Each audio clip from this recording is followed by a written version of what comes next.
Why does a number like 10,000 light-years seem simple, almost harmless, until the moment you try to feel what it actually represents? Why can your brain say the words so casually, yet freeze when it attempts to picture the distance, the time, the ancient photons crossing a darkness older than humanity itself? Why does a unit meant to help us understand the cosmos end up exposing how deeply our minds were built for tiny worlds, slow clocks, and horizons you can walk to? And what else, hidden behind those glowing syllables, might we be misunderstanding without even realizing it? Welcome back, traveler. Tonight we drift through science. You're lying there in your quiet room, maybe with the faintest glow from your screen softening the dark, your head resting into your pillow as the outside world fades into something far away. And as you settle in, if this kind of slow science helps your mind loosen its grip on the day, feel free to like the video or subscribe so these quiet journeys can find you again when you need them. For now, just let the room dim, let the breath slow, and let the idea of distance unfold in front of you like a long, quiet road. If you arrived here tired, restless, or unable to shut down the thoughts looping through your mind, you're not alone. Nights have a way of amplifying everything: worries, memories, plans, regrets.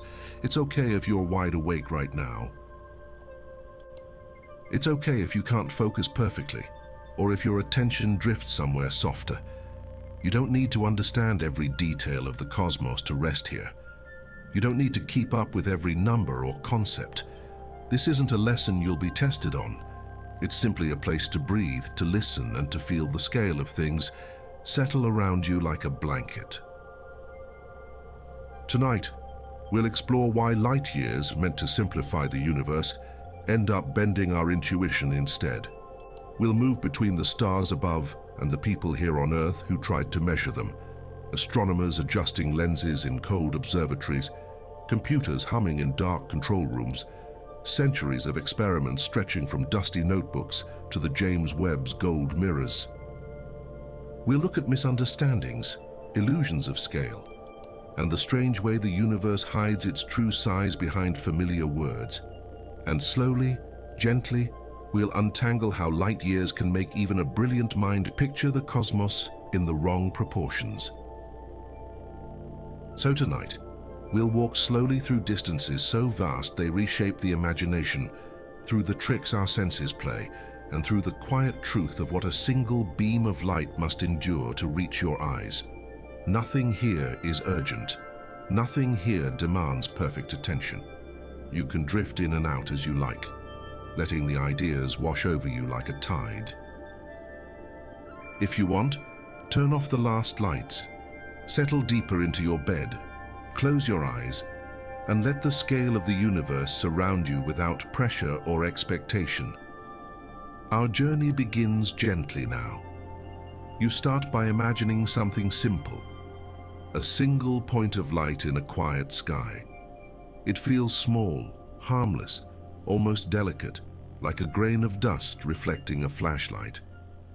But as you lie there, the thought stretches a little farther, and that point begins to drift away from you, not in kilometers or miles, but in years of travel, years in which light never stops moving. It's strange how effortless it feels to say 1 light year, even though your senses have never experienced anything close to it. You've walked roads, climbed hills, maybe flown across a country, but nothing in your life comes remotely close to the distance light covers in a single heartbeat. A light year is almost 946 trillion kilometers, a number that sits on the tongue like a stone, heavy, awkward, almost meaningless without scale. Yet your brain casually treats it as if it were just another long road you haven't driven.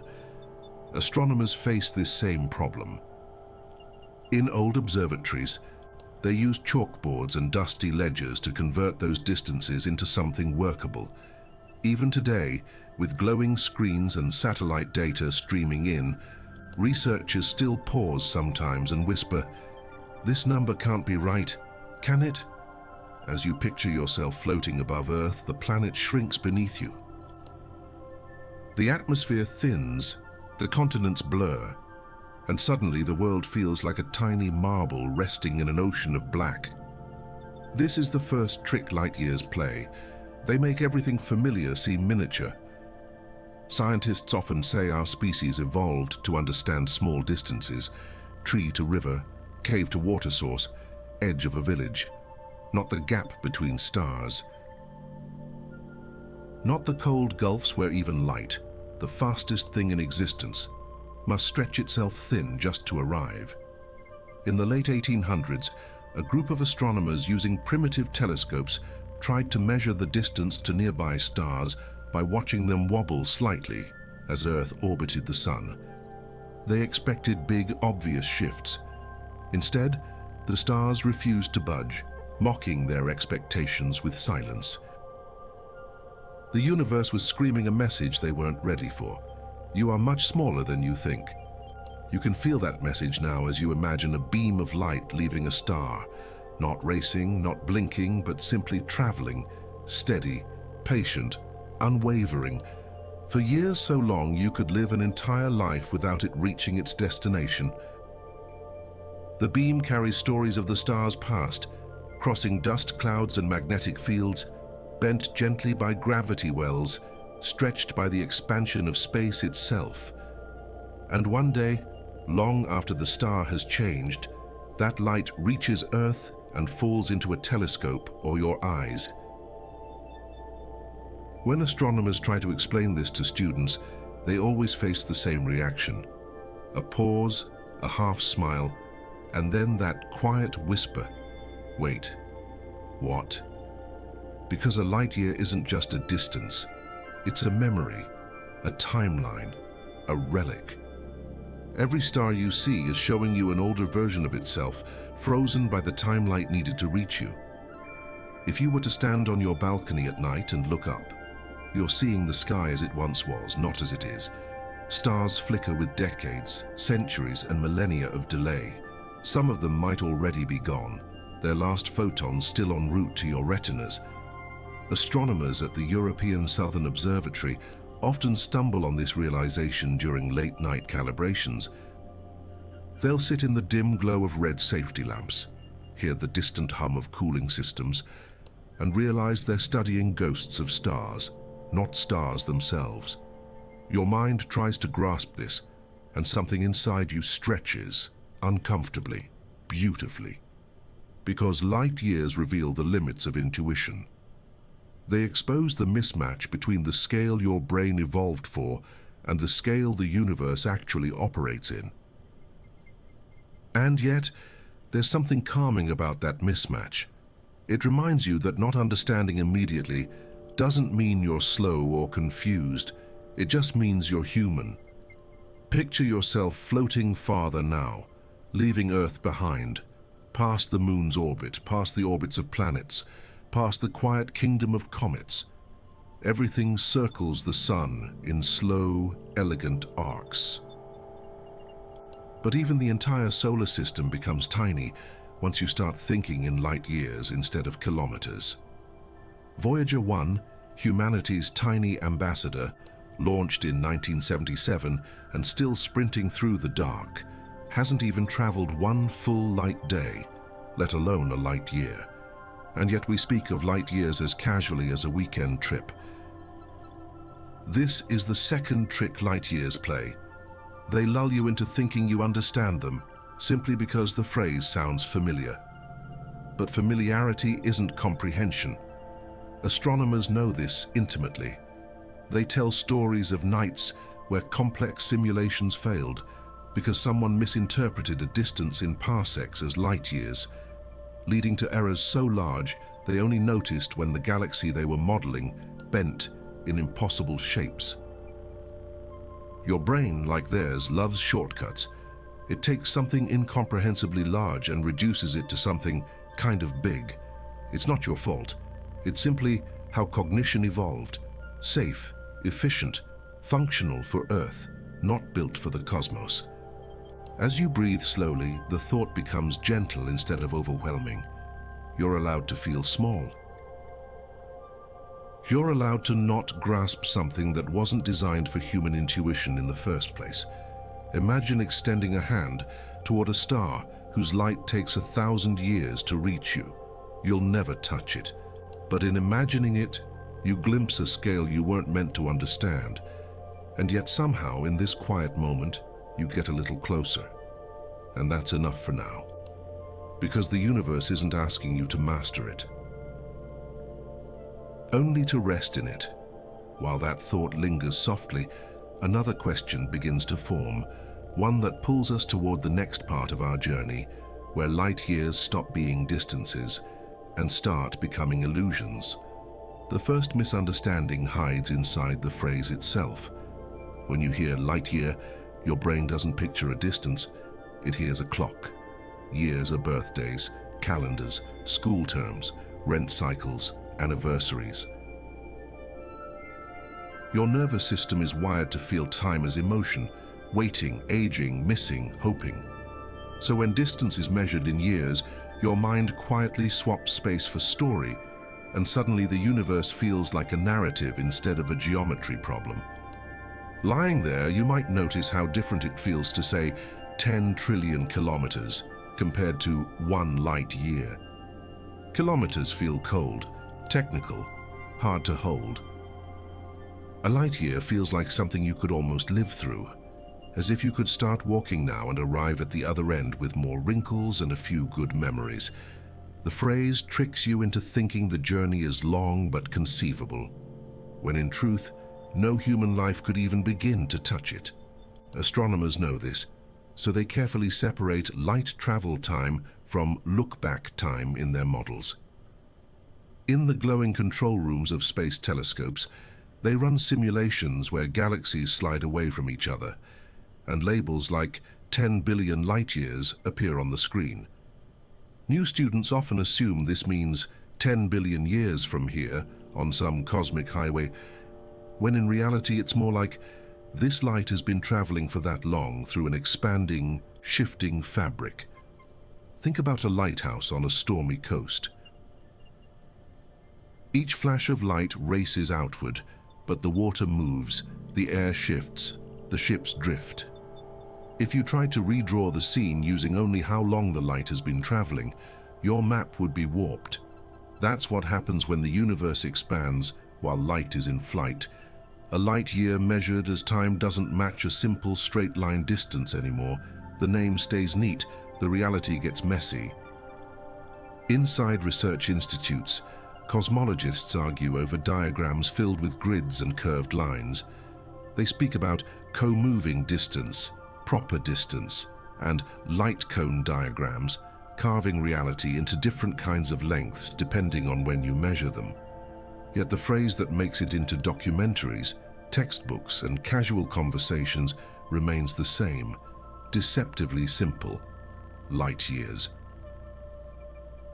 The gap between their careful language and our everyday language is another way the universe quietly misleads us. As you rest, imagine a star whose light takes 100 years to reach Earth. When you look at it tonight, you're seeing a century-old portrait. If that star vanished yesterday, you wouldn't know for another 99 years. Your feelings and your choices, your entire life could pass by, and the sky above you would keep showing a lie, a beautiful, shining, delayed truth. This delay isn't a glitch, it's the very structure of reality. Light is the fastest messenger allowed, and even it can't deliver now across cosmic distances. Yet when you hear light year, it's tempting to imagine a universe where events are simultaneous, where everything shares a single present moment. The phrase trains your intuition to believe in a shared now that simply doesn't exist beyond your local neighborhood. In the 20th century, when astronomers used photographic plates at mountaintop observatories, they sometimes waited hours for faint galaxies to burn themselves slowly into the emulsion. Only later, in the quiet of a darkroom, did those ghostly smears appear. Tiny, ancient cities of stars from millions of light years away. Imagine the feeling, looking at a fresh photograph that is actually a window into a past so deep it predates entire species. You can feel a softer version of that in your own life. Old photos of yourself are like emotional light years, snapshots of a person who still feels like you, but whose worries and dreams belong to another world. The distance between then and now isn't measured in meters, it's measured in experiences. Light years do something similar for the universe, but your brain keeps trying to read them as a simple timeline instead of a contorted mix of space and history. Even within our own galaxy, the trick persists. When you hear that the center of the Milky Way is about 26,000 light years away, it's easy to imagine a long corridor, a straight tunnel of darkness leading to a glowing core. In reality, there's no neat tunnel, just dense clouds, wandering stars, invisible dark matter, and gravitational fields folding space in subtle ways. The label is clean, the path is anything but. At NASA and ESA, mission planners must constantly correct for this human tendency to picture straight lines.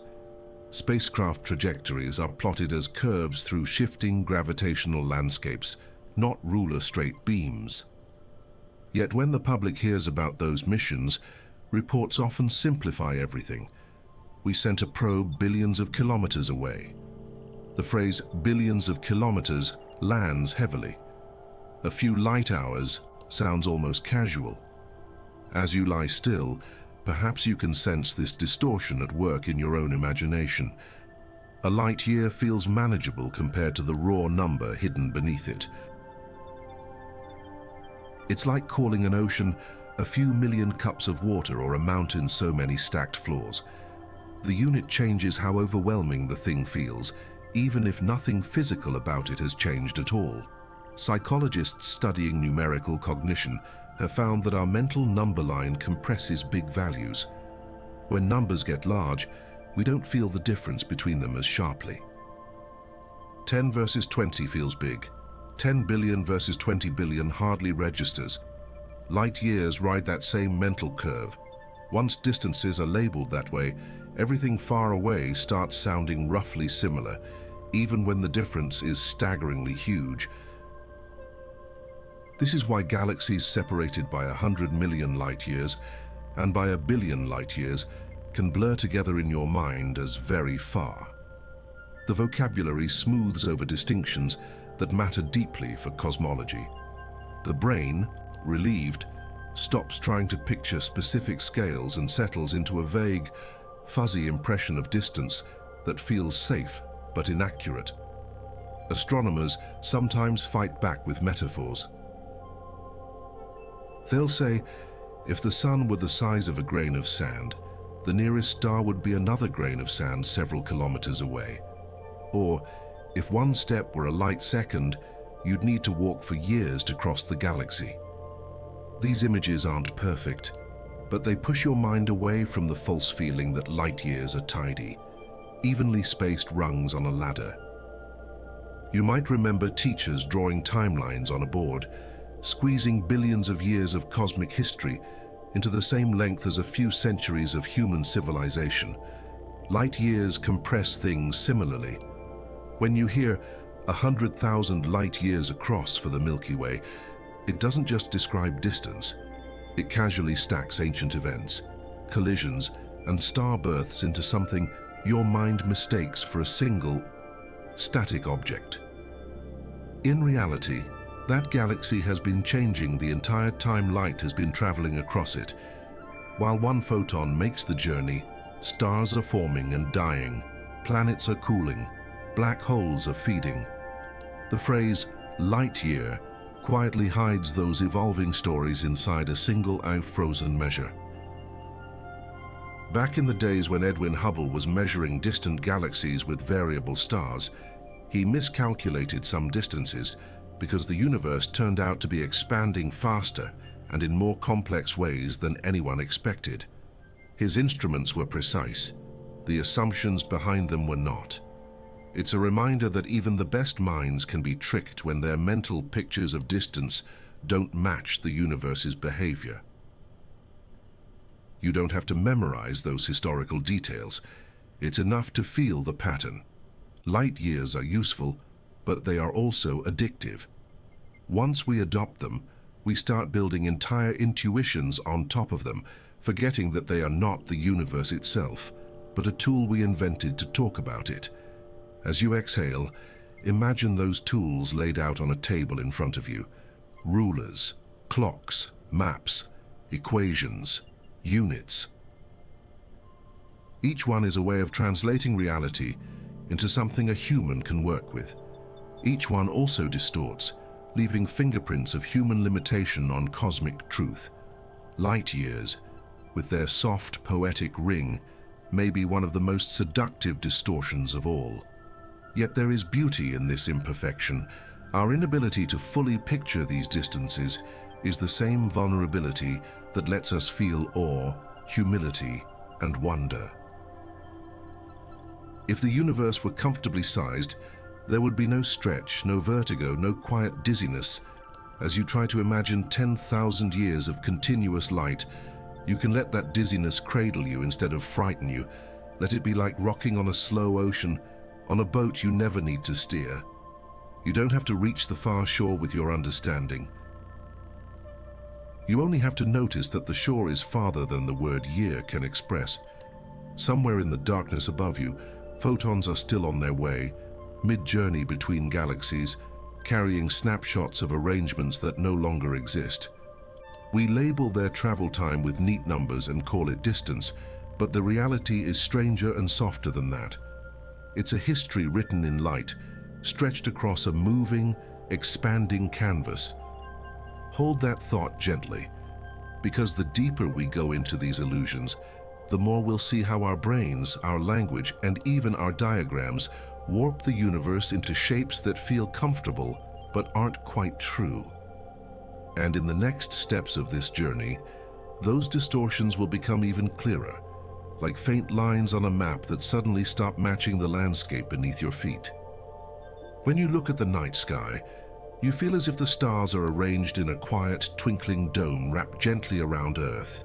It feels intimate, almost like you could reach out from your bed and brush your fingers along the faint glimmer of Orion's belt. Your intuition makes the sky feel local, manageable, and present. But every one of those sensations is an illusion, sculpted by distance measured in light years. What feels like a simple view is, in truth, a layered museum of extinct moments. You may not notice it, but your brain automatically flattens everything. It turns a three-dimensional, expanding universe into a two-dimensional ceiling. This isn't a flaw, it's survival. The human mind evolved to navigate forests, plains, and villages, not the incomprehensible depths of intergalactic space. So when someone says, the Andromeda Galaxy is 2.5 million light-years away, your brain tries to place it behind the stars of your own sky, arranged neatly like ornaments on a Christmas tree. But that's not where it is at all. In reality, every star you see is inside a narrow bubble of nearby objects, some a few dozen light-years away, some a few hundred, a rare few a couple of thousand. Beyond that, your eyes are blind. They cannot reach the true architecture of the cosmos. The stars that feel like neighbors are scattered across a vast spiral structure, tens of thousands of light-years wide. Yet your brain compresses this impossible geometry into something that feels like a blanket overhead. Astronomers call this projection bias. Your senses project the universe onto a surface, even though nothing in space is arranged on a surface. It's like looking at a map and assuming countries are touching simply because their drawings do. Light years, as a unit, intensify this bias. Instead of imagining depth, you imagine time, how long light traveled rather than where from. Picture yourself staring at a bright star tonight. As you breathe slowly, the light touching your eyes might have left its home before your grandparents were born. It's a message from a past you never lived through, and yet your mind treats that star as if it exists now.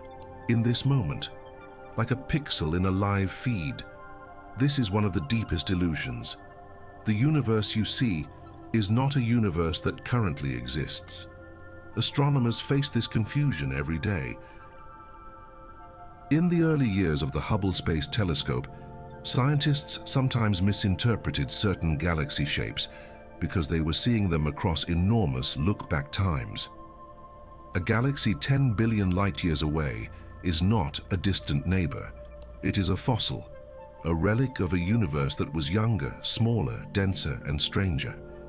Yet in images, these galaxies appear side by side with modern ones, tricking the mind into thinking they coexist. The Hubble Ultra Deep Field, one of the most famous images ever taken, demonstrates this disconnect beautifully. The photograph looks like a single snapshot, a cosmic family portrait, but every dot in that image is from a different epoch.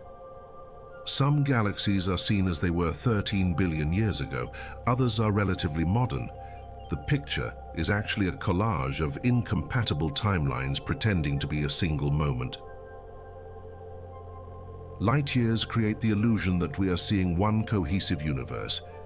Consider how strange this really is. When you gaze at a galaxy 30 million light years away, you're not seeing where it is now. You're seeing where it was when Earth's first primates were learning to walk upright. The universe has moved, stretched, reshaped itself, collided, expanded, and transformed since then. But the light you receive freezes everything as if nothing has changed. Inside research labs, teams use computer models to reconstruct where galaxies must be today, correcting for millions or billions of years of motion. It's like trying to locate someone in a city based only on a photo taken decades ago. The effort requires equations, simulations, and assumptions. Yet when we talk about these distances publicly, we reduce them to simple statements like, "This galaxy is 20 million light-years away," reinforcing the illusion that its past position is its present existence. As you lie there, you may begin to sense the emotional weight of this illusion. Light years give us comfort. They make the cosmos feel distant but knowable, old but orderly. They let us imagine that the sky is a stable painting instead of an active battlefield of forces. Without this illusion, the universe becomes chaotic, stars being born and dying constantly, galaxies drifting, merging, twisting, erasing and rewriting themselves as light strains to keep up. Another illusion creeps in when we imagine space as static. Light years tempt your mind to picture distances as fixed, as if light is traveling through an unmoving void. But the void itself is stretching. The space between galaxies grows while the photon is en route.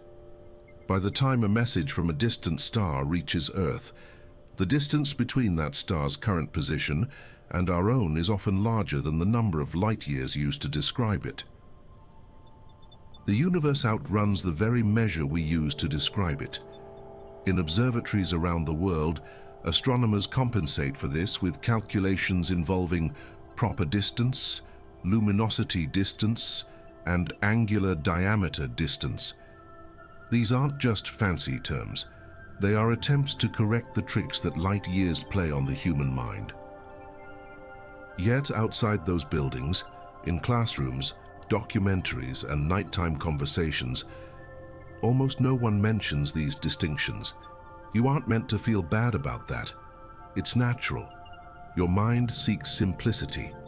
It craves a universe that behaves like a large-scale version of your neighborhood, where distances stay put and the past stays in the past.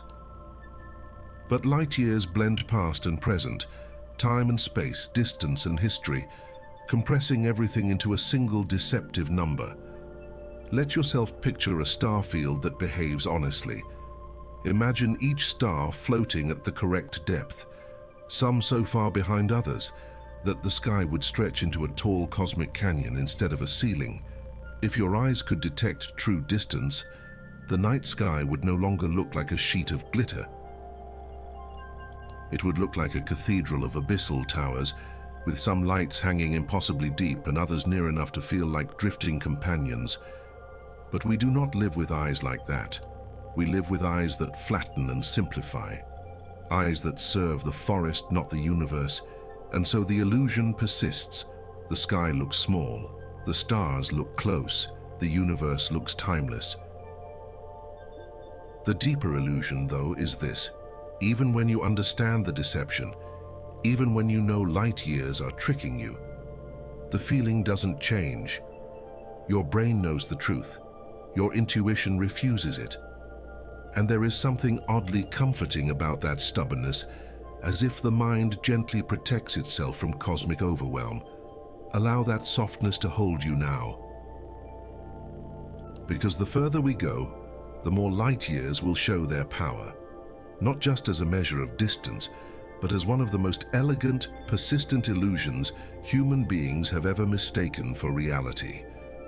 And somewhere ahead, hidden behind these illusions, a stranger misunderstanding waits, one that bends not just distance but your entire sense of time. Imagine standing in a dark field, far from city lights, watching a meteor shower. The streaks flare and vanish in fractions of a second, and you feel as if the sky is actively performing for you in real time. Your heartbeat, your breath, the cold on your skin, all of it seems synchronized with what your eyes see, but almost none of what reaches you is truly now. The light from the stars behind those meteors has been on its way for decades, centuries, even millennia. Your senses are being stitched to a delayed broadcast. This is one of the quietest tricks light years play. They convince you that seeing is the same as witnessing. Your eyes feel immediate, so your brain believes the information they deliver is immediate too. But in a universe where distance is measured in years of travel for light, your vision becomes a time machine that only works backward. You are always looking at what was, never at what is, and yet your emotions cling to the illusion of simultaneity. In physics, we talk about light cones to describe which events can influence which others. Anything outside your past light cone is unreachable. No signal has had time to get from there to you. Anything outside your future light cone cannot yet be affected by you. When distances are measured in light years, these cones stretch and tilt in strange ways, carving the universe into can touch, can know, and forever out of reach. But your intuition, trained by short distances, pretends everything is in the same shared present. Astronomers working with data from distant supernovae encounter this tension constantly.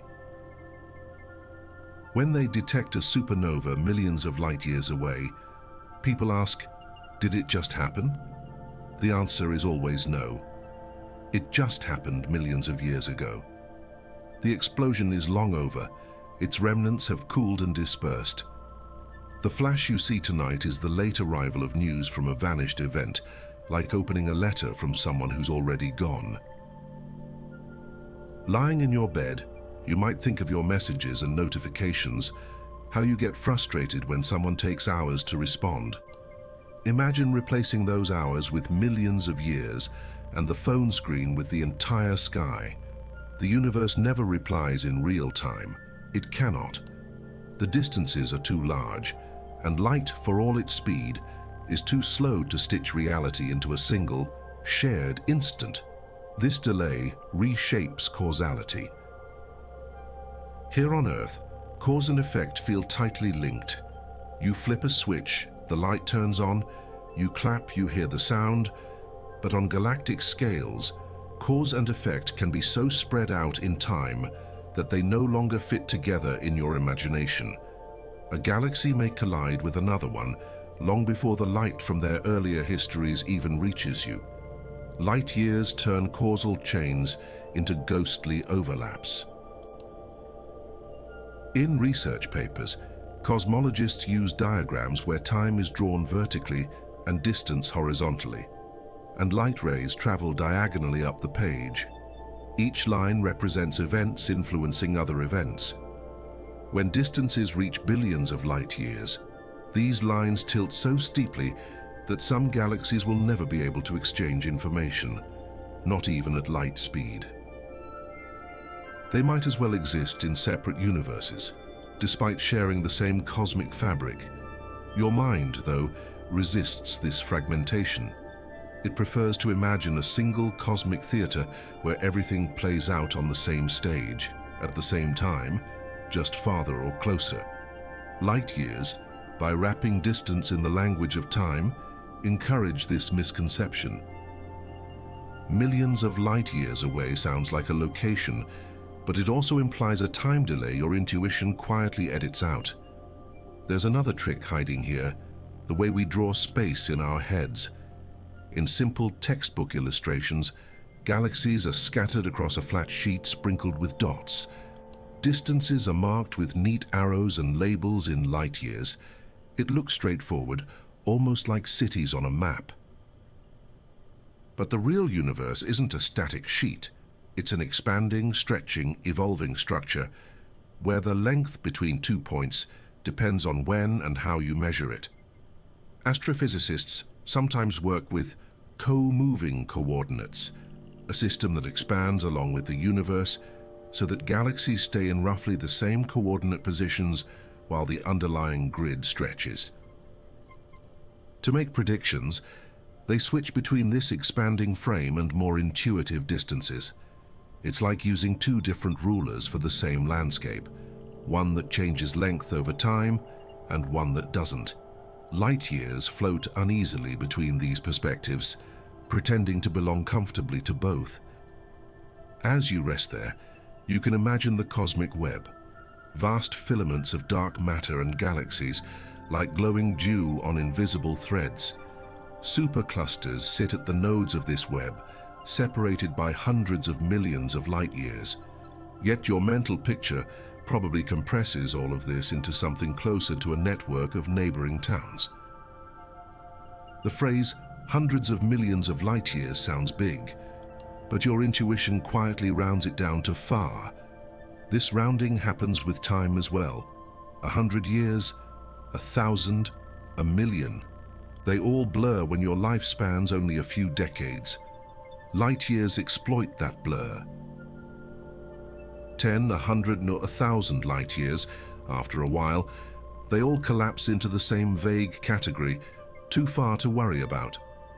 Your brain stops trying to differentiate among scales that matter enormously for how the universe behaves. Even within our galaxy, this cognitive compression causes confusion. Some stars in the Milky Way lie only a few light years away. Others sit tens of thousands of light years from us along the spiral arms. The difference in distance is gigantic, yet both can be casually described as within our galaxy, and the phrase makes them feel like neighbors. The label erases the true immensity separating them, and your mental model quietly follows. In observatories, astronomers sometimes confront this mismatch viscerally. They'll calculate the time it would take light to cross a particular star-forming region, perhaps tens of thousands of years, and realize that entire human civilizations could rise and fall while a single photon is still in transit from one side to the other. The nebula looks small in the image. The reality is a timescape beyond ordinary comprehension. There's also the illusion of movement. When you see animations of galaxies flying apart, they're often sped up and smoothed out so your brain can follow the flow. Light years in those models tick by like seconds. In truth, galaxies drift at hundreds of kilometers per second, but the distances are so immense that even those speeds barely change their apparent positions in a human lifetime. Light years make motion too slow to feel, tricking you into thinking the cosmos is static. If you could watch the sky on a time-lapse spanning millions of years, the deception would shatter. Constellations would writhe and disperse. Galaxies would twist, collide, merge. New stars would ignite. Old ones would fade. The universe would reveal itself as restless. But because you sample it through a tiny window of time, and through a unit that bundles distance with historical delay, everything masquerades as stillness. Allow yourself to imagine that accelerated view for a moment. The sky boiling with slow fireworks, galaxies sliding like luminous icebergs through the dark. Then let the image slow back down into the tranquil, almost unchanged firmament you see tonight. Both pictures are true. Light years govern how much of each truth reaches you, and when. Scientists cope with these illusions through discipline. They train themselves to think in comoving distances, redshifts, proper times. They draw light cones and world lines, forcing their intuitions to walk on paths the math demands. Yet even seasoned researchers admit, in quiet conversations over late coffee, that some part of their brain never fully adapts. The universe remains too large, too old, too slow for complete intuition. You don't need to conquer that mismatch. You can let it be. The fact that your brain misreads light years doesn't mean you're broken. It means you're tuned to the human scale, where a few meters and a few seconds are enough to keep you alive. The cosmos is not obligated to fit inside that scale. Light years simply expose the difference. As you exhale, think of light years not as a tidy label, but as a symptom, a sign that our language had to evolve beyond what we could feel.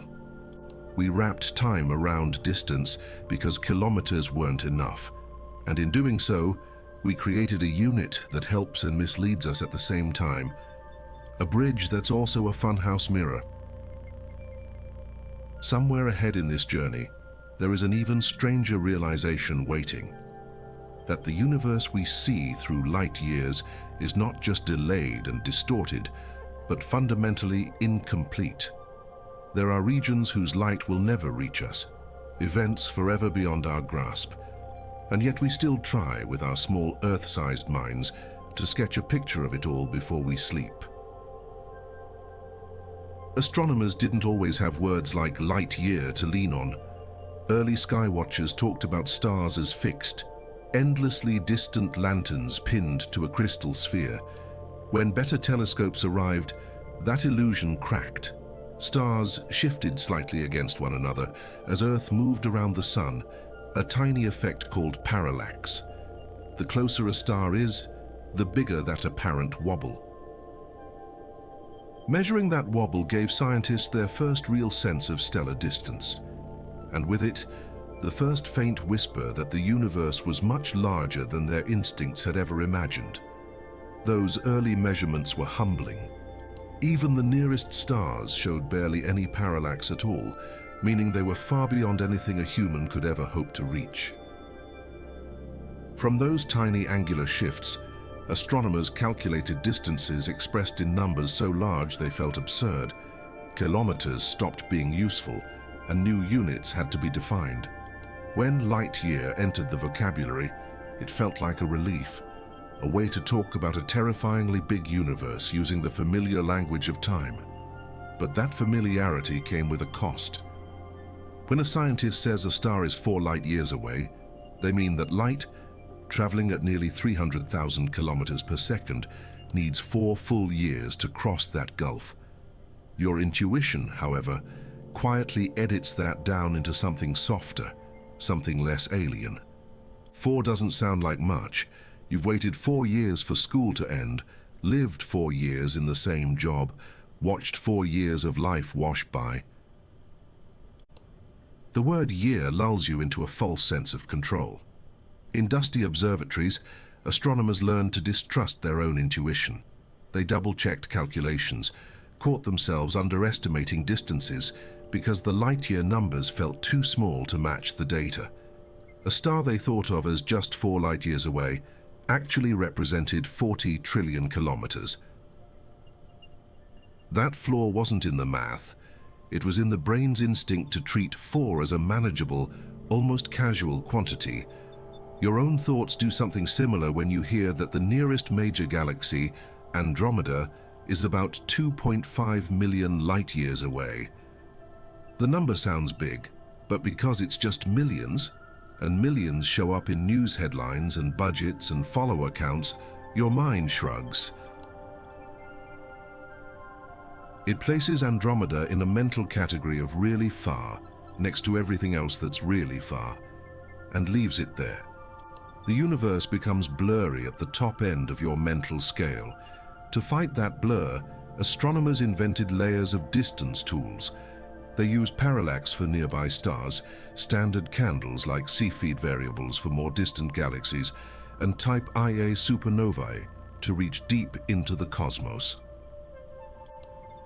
Each tool lives on top of another, building a ladder of distances that stretches from your cosmic backyard to galaxies billions of light years away. It's called the Cosmic Distance Ladder, and it's one of the most fragile, beautiful constructions science has ever built. The irony is that the more robust this ladder became, the more misleading the simple phrase light year turned out to be. Each rung adds corrections, dust in the way, changes in brightness, distortions from expansion. The final numbers are precise, but the words we use to express them are still anchored in everyday experience. A researcher might spend years refining the distance to a galaxy from 8.9 to 9.1 billion light years, while your intuition lumps both values together as unimaginably far. Even professional astronomers are not immune to these illusions. In the 1990s, teams studying distant supernovae discovered that the universe's expansion is accelerating, likely driven by what we call dark energy. The evidence came from slight differences in brightness and redshift, subtle hints that those supernovae were farther away than they should have been. For a moment, even the experts doubted their eyes. The light-year distances derived from their data didn't match the universe they thought they lived in. Imagine sitting in a control room while that realization lands. Monitors glow with spectra and light curves, graphs of brightness over time. Equations spill across digital notepads. You tweak the models, correct the calibrations, and the answer refuses to change. Those supernovae are too dim. The light has traveled too long. The universe is expanding faster than expected. The familiar comfort of light years shatters, revealing something wilder beneath. From your bed, that drama is far away, but its consequences reach you. Every time you hear the universe is 13.8 billion years old, or the observable universe is about 46 billion light years in radius, you're hearing the echoes of that struggle, attempts to reconcile what light tells us with what our brains can bear to imagine. The numbers are precise. The images they summon are anything but. There's another layer to this trick: brightness. Your eyes and your instincts connect brightness with proximity. A bright star feels closer, a dim one feels distant. But in space, brightness is a liar. Objects can be dim because they're small, because they're shrouded in dust, because their light has been redshifted by cosmic expansion. Light years tempt you to treat dimness as distance and brightness as nearness, but the universe doesn't play by such simple rules. Astronomers built an entire discipline, photometry, around untangling this mess. They measure how much light arrives, compare it to how much they think was emitted, and infer distance from the difference. Yet every step is riddled with assumptions about dust, about stellar evolution, about the behavior of exploding stars. A tiny mistake in one assumption can ripple up the ladder, changing the inferred light-year distance for entire galaxy clusters. Lying quietly, you might sense the deeper message here. The universe is not merely big, it is layered with uncertainty. Light years are not clean, exact tape measures. They're estimates draped over a shifting landscape. We refine them with better telescopes and more careful models, but the unit itself still carries the illusion of precision your brain is too eager to accept. Consider the James Webb Space Telescope, floating in its cold halo orbit around the Sun-Earth L2 point. Its gold-plated mirrors collect photons that have been traveling for more than 13 billion years. Those photons left their sources when the first galaxies were just beginning to form. When stars were made mostly of hydrogen and helium, the distances involved are expressed in billions of light years, but the reality is stranger. Space has expanded so much since then that the galaxies sending that light are now far farther away than their light's travel time suggests. To describe this, cosmologists use different kinds of distance: look-back time, co-moving distance, luminosity distance. Each one is valid, but each answers a different question. When we compress all of them into light years, we flatten subtle distinctions into a single emotional impression. The universe becomes easier to talk about, but harder to truly grasp. Your brain prefers that flattened version. It doesn't want a dozen different notions of distance, each with its own quirks. It wants a single, simple picture. Stars out there, galaxies farther, edge of the universe at the extreme. Light years supply that simplicity. They give you a ladder to climb even if some of its rungs are painted on. Relax into that thought instead of fighting it. It's not a failure to misunderstand. It's a sign that you're dealing with something that was never meant to fit into one lifetime's worth of intuition. Light years are the universe's way of saying, gently but firmly, that your home is tiny, your timescale brief, and your senses tuned for a small local rhythm. And yet, despite all these traps and distortions, you can still use this flawed unit to feel awe. You can still hear 10 billion light years and, even if you can't picture it, know that it speaks of a universe beyond personal concern or control. There is a kind of peace in that realization, a release from the need to hold everything in your head at once. Somewhere in another observatory, someone is working late, adjusting distance estimates to a distant cluster, nudging their models closer to what the light insists is true. They too are wrestling with the illusions baked into their tools. They too are humbled by how much their own minds resist the scales involved. And tomorrow, the headlines might summarize their work with a single number of light years, tidy, rounded, and gently misleading. Let that be okay. Let the mismatch between the real universe and your mental universe be part of the lullaby tonight. Because hidden beneath these imperfect units and stubborn illusions lies something more profound. The fact that you, a small human on a small world, can even ask how far the light has traveled, and in the spaces between those questions, another, deeper puzzle waits, about what parts of the universe no amount of light will ever be able to show you. Think for a moment about the phrase observable universe. It sounds so clean, as if there's a real edge out there, a cosmic border drawn at a certain number of light years, with everything inside visible and everything outside hidden. In popular explanations, you'll often hear that the observable universe has a radius of about 46 billion light years. Your brain interprets this almost like a snow globe, a sphere around Earth, with galaxies sprinkled inside. But that mental picture is quietly wrong in several important ways. First, the observable part is more about time than space. You can only see as far as light has had time to travel since the beginning of the universe, about 13.8 billion years.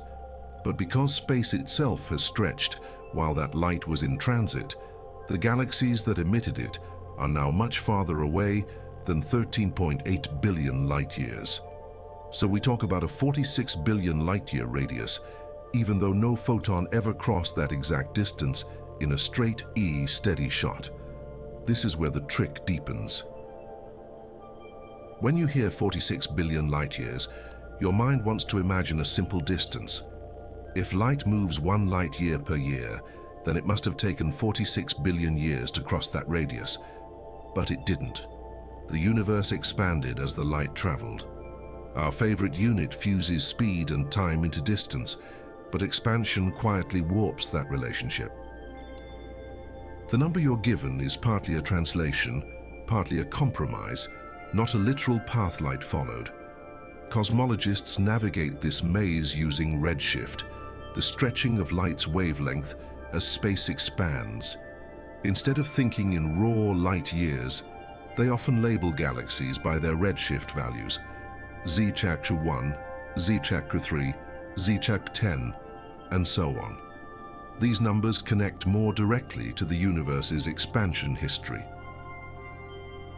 Yet when those results are communicated to the rest of us, they're almost always converted into billions of light years, because that sounds more intuitive, while simultaneously corrupting the intuition behind it. Lying there, you can imagine a balloon with tiny dots drawn on its surface. As you inflate the balloon, the dots move apart, even though they aren't crawling around. The surface itself is stretching. If a beam of light crawls along the rubber between two dots while the balloon is inflating, the distance between them when the light arrives will be larger than what you'd expect from speed times travel time. Light years, by bundling time and distance, hide this balloon-like behavior behind a single smooth number. Another illusion creeps in when we talk about the edge of the observable universe. The word edge suggests a boundary in space, something you could see in principle, fly to and bump against. In reality, the edge is a limit in information. It's a sphere not of matter, but of light that has reached us so far. Beyond that, there may be more galaxies, more structures, perhaps even infinite space. Light years tempt you to treat this information horizon as a physical wall. Astronomers confront this every time they build large-scale maps of the cosmos. Surveys like the Sloan Digital Sky Survey or deep infrared observations from space telescopes slice out regions of the sky and mark galaxy positions by distance, or rather by redshift translated into some flavor of light-year distance. The resulting 3D maps look like cosmic cone-shaped sculptures filled with clusters and filaments.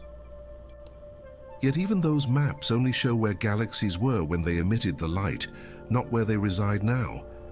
Imagine you could freeze the universe in some perfect now and then compare it to one of those surveys. Many galaxies would have moved, merged, or changed shape. Some stars recorded in those observations would no longer exist. Others, not yet visible then, would have since ignited.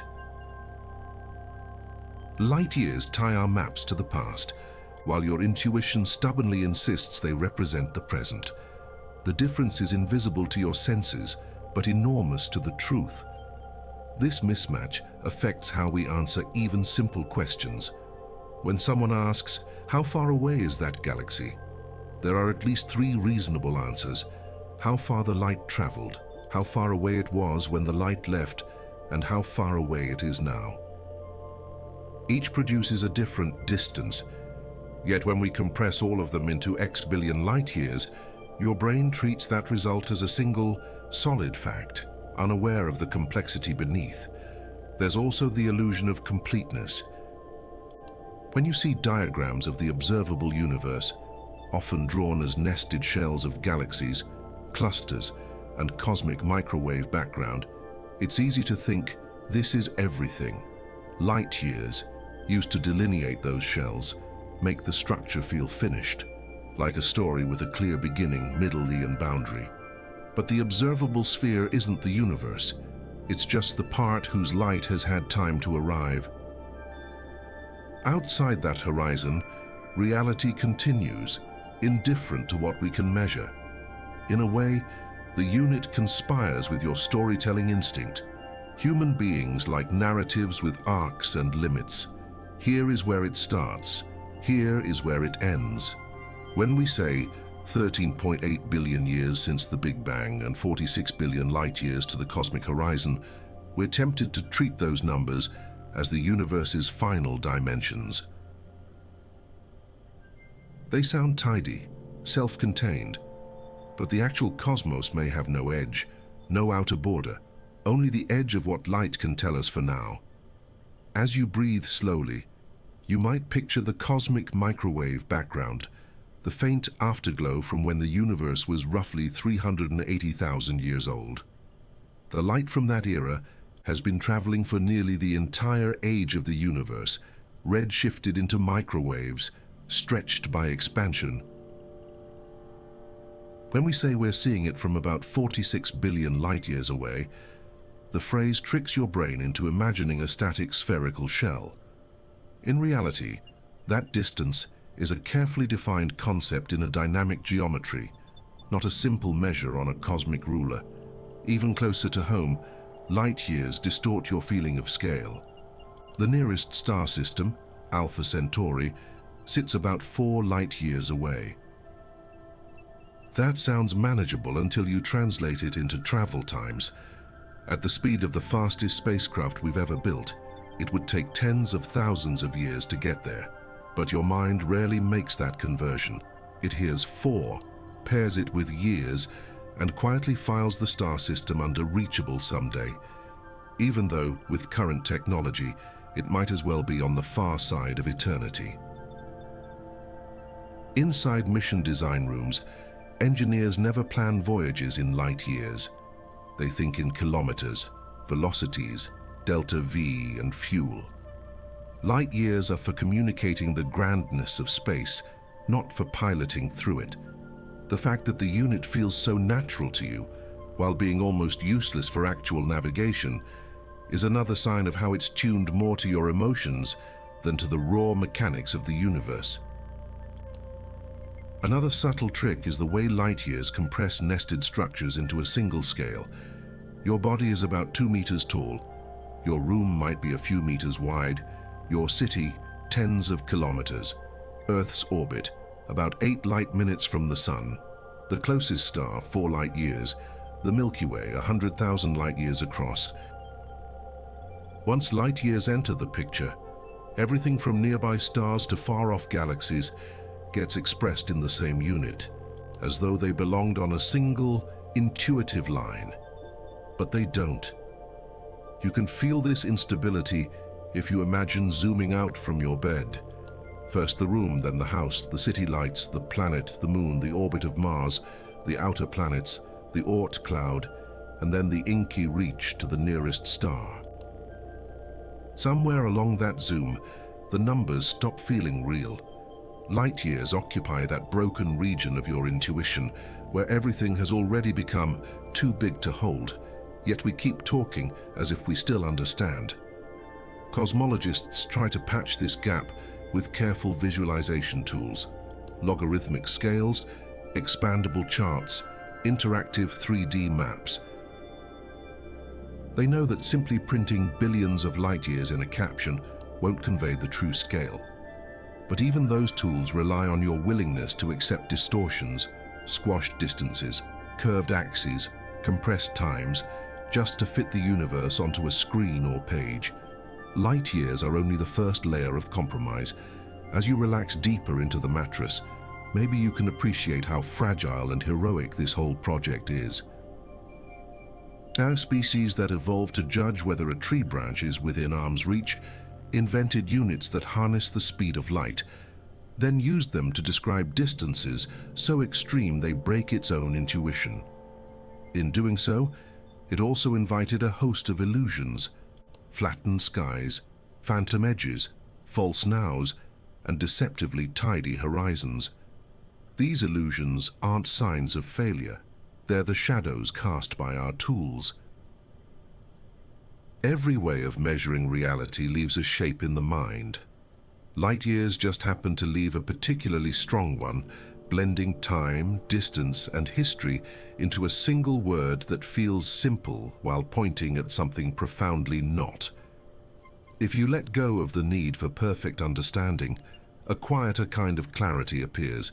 You don't have to picture 46 billion light years accurately. You can instead feel what it implies, that the part of the universe you can see is only a small, time-tangled shell around your position, and that beyond it, unlit by any photon that has reached you, the story continues. Somewhere in that unlit region, galaxies may already have lived and died without ever sharing a single particle of information with us. No light, no gravitational waves, no messenger of any kind will ever bridge that gap. Light years as a unit pretend that distance and communication always have a chance to meet. But the accelerating expansion of space says otherwise. Rest with that thought for a moment. There are places in the same universe as you that might as well not exist, at least from your perspective. Not because they are small or hidden, but because the fabric between you and them stretches faster than any signal can cross. Light years weren't built to handle that kind of loneliness. They try, clumsily, to put a number on something fundamentally unreachable, and yet even knowing all this, we keep using them. We say millions of light years and billions of light years and build our crooked mental ladders into the dark. It's an illusion, but also a lifeline, a way of saying we can't see everything, but we can at least name the gap. And in that gap, another layer of misunderstanding waits, tied not just to distance or expansion, but to the very way our brains equate light with truth. Most of the time, you treat light as a perfectly honest witness. If you can see something, you tend to believe you're seeing it as it really is. A lamp lights the room. A face on a screen shows an emotion. A sunset paints the sky and you accept it without question. Your brain is wired to trust photons. Light years lean on that trust, whispering that if light has come all this way to reach you, then the universe it reveals must also be straightforward. Even here on Earth, though, light is always editing the story. A sunset looks red not because the sun has changed color, but because its blue light has been scattered out of your line of sight by the thick atmosphere near the horizon. A mirage shimmers on a hot road, suggesting water that isn't there. The stars twinkle because turbulence in the air distorts their paths. Your eyes receive the deception. Your brain feels the scene as real. You already live with delays and mismatches between senses. Lightning flashes, and only later does thunder roll across the landscape. You don't feel betrayed by this. You simply learn that sound is slower than light. In the cosmos, light years extend this delay to absurd levels. The thunder, in this case, the gravitational shifts, the motion of stars and galaxies, often finishes long before the flash of light ever reaches you. By the time the signal arrives, the event is ancient history. Light, in other words, is both messenger and archivist. It captures a moment, carries it through expanding space, and delivers it long after the scene has changed. Light years quantify the journey, but they also hide the edits. You see galaxies that no longer look the way their light suggests. You see stars that may already have burned out.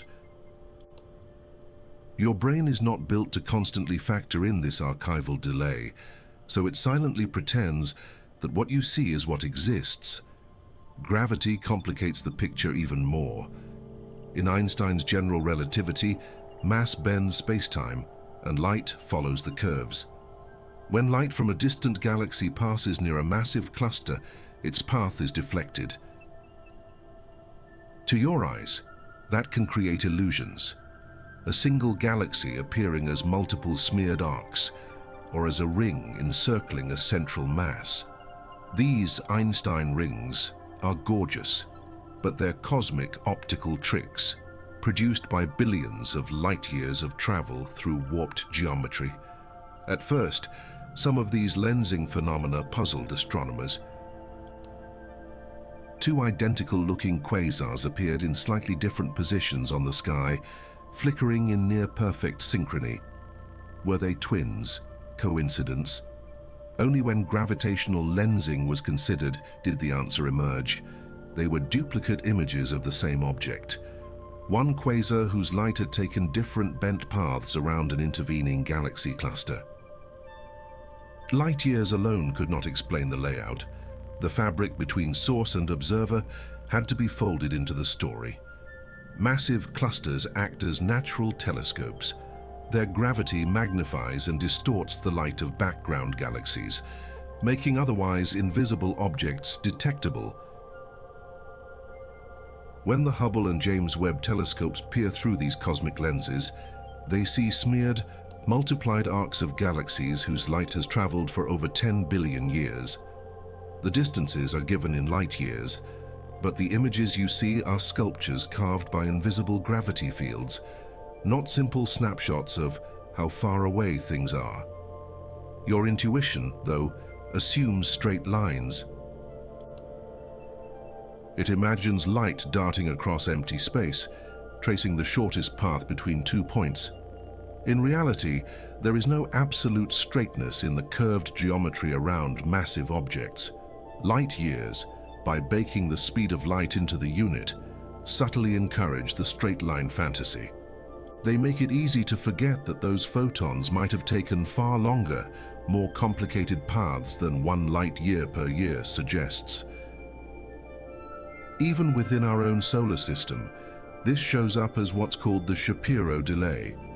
When radio signals pass near the Sun on their way to a spacecraft or planet, they take a little longer than expected to arrive. It's not because the signal slowed down, it's because space-time near the Sun is curved, effectively lengthening the path. Early experiments measured this delay and confirmed Einstein's predictions. Converting such journeys into simple light years glosses over those little detours. In tracking planets and spacecraft, engineers learn to include gravitational time delays and relativistic corrections. Radar pulses bounced off Venus or Mars revealed slightly different travel times depending on where the planets and Sun were arranged. The distances involved weren't just minutes of light travel, they were minutes plus tiny corrections for the way mass warps the playing field. On human scales, those corrections are tiny. On cosmological scales, they accumulate into something profound. Dust adds another layer of distortion. Interstellar clouds scatter and absorb blue light more than red, making distant stars and galaxies appear redder and dimmer than they truly are. An object reddened by dust can be mistaken for something older, cooler, or farther away. Astronomers compensate with models of dust distribution, but for most people, redder still intuitively means farther or older, even when that's not the whole story.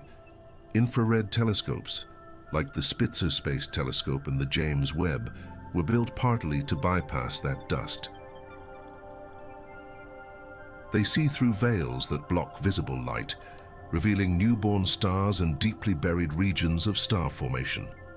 When you hear that a telescope has looked deeper into the universe than ever before, light years help wrap that achievement in a single big number. Yet what has really improved is not just depth, but clarity, the ability to see past illusions created by intervening material. When media headlines say we are seeing the universe as it was just a few 100 million years after the Big Bang, your brain seizes on the phrase as if we've tuned in to an old channel. Light years make that metaphor feel natural, distance as time, sky as archive. But what we're truly seeing are faint, stretched, red-shifted whispers of galaxies that have since grown, merged, or vanished. The illusion of watching a single coherent film hides the reality of overlapping, incomplete recordings. There's a quiet humility in admitting that almost nothing you see in the sky is current. The moon is about a second out of date. The sun, 8 minutes. The nearest big galaxies, millions of years. Light years quantify those delays, but they can't make you feel them in your bones. Your emotions still respond as if everything is happening now, because that's how you survive, by treating sensory input as fresh. Back in your room, the glow of your screen is utterly present. The light bouncing off these words left the display a fraction of a microsecond ago. Your brain is comfortable with that. The same organ, though, is also trying to digest the idea of light that has traveled billions of years. It uses the same circuits, the same emotional language for both. That's why light years feel simultaneously comprehensible and unreal. Because your attention is limited, your brain tends to privilege nearby light. The lamp, the phone, the reflections on the wall carry more weight than the faint starlight leaking through the window. Psychologists talk about near bias, a tendency to care far more about close events than distant ones. Light years push many cosmic realities so far out that they naturally fall off your emotional map, no matter how big the numbers attached to them. This bias colors the way people imagine space travel. Science fiction often portrays ships cruising smoothly through a static backdrop of stars, as if the universe were a frozen stage. In truth, by the time a hypothetical ship could cross thousands of light years, entire regions of the sky would have reconfigured. Some destinations would no longer resemble the places whose ancient light first inspired the journey. Light years hide that evolving complexity behind a single, simple label: distance. Imagine planning a trip to a star 1,000 light years away, based solely on the light you see tonight. By the time you arrive, assuming impossible technology that lets you travel close to light speed, its planets might have shifted, its life cycle advanced, its environment altered beyond recognition. Your starting map would have been a fossil, not a guide. Light years quietly encourage you to forget that you're always navigating by fossils. There's an odd parallel here with memory. Your recollections of childhood, past relationships, old fears, they're not raw recordings. They're reconstructed snapshots, filtered through time, emotion, and repetition. When you revisit them, you see an edited version of what happened. Light is doing something similar on a cosmic scale, delivering edited records of past events, compressed into photons that survived their journeys. Light years simply describe how long those edits took to arrive. In both cases, memory and starlight, you live inside illusions that are good enough to function. You can navigate your life with reconstructed memories. Astronomers can map the universe with old light, but neither is perfect. Both require humility, a willingness to say, this is likely, not absolute. Light years, by sounding so precise, make that humility harder. They tempt you to treat estimates as certainties. Look at the constellations for a moment in your mind. Lines drawn between unrelated stars, each at wildly different distances, become animals, heroes, myths. Orion, Scorpius, Ursa Major, patterns invented by humans staring at a two-dimensional projection. Light years reveal that the stars in each pattern often have nothing to do with one another. One might be a few dozen light years away, another hundreds. Yet the illusion persists, and in its persistence, people found navigation routes and stories. Those constellations are a gentle reminder that illusions are not always harmful. Sometimes they're scaffolding, temporary structures that help you climb toward deeper understanding. Light years work in a similar way. They're not the final truth about distance, but they let you begin to think about a universe so large that most of it will never fit into speech. They mislead and empower at the same time. As you sink more fully into the quiet around you, you might feel a subtle shift. From trying to fix your mental picture of the universe to simply appreciating the fact that any picture is possible at all. Your life, your worries, your plans, all unfold inside a tiny pocket of space and time. Yet your mind reaches out with this clumsy, ingenious unit called the light year and dares to sketch structures across billions of them. Somewhere further along this path, a deeper realization waits, that light years don't just mislead you about where things are, but also about what kind of connection you truly have to the cosmos. They whisper that distance and understanding scale together, that if you knew the right number of light years, you would get it. But the real connection is quieter, stranger, and much more intimate than any unit can capture. In the quiet of your room, it's easy to forget that every point of light in the sky arrives with a secret. The universe is not only vast, but stretched. When you hear that something is millions of light years away, your mind imagines a static gulf of darkness. But the universe itself has been expanding the entire time that light has been traveling toward you. The photons you see tonight were released in a cosmos smaller, denser, and arranged differently than the one you inhabit now. Light years, by freezing a number in place, rarely hint at this ongoing transformation. Consider what this really means.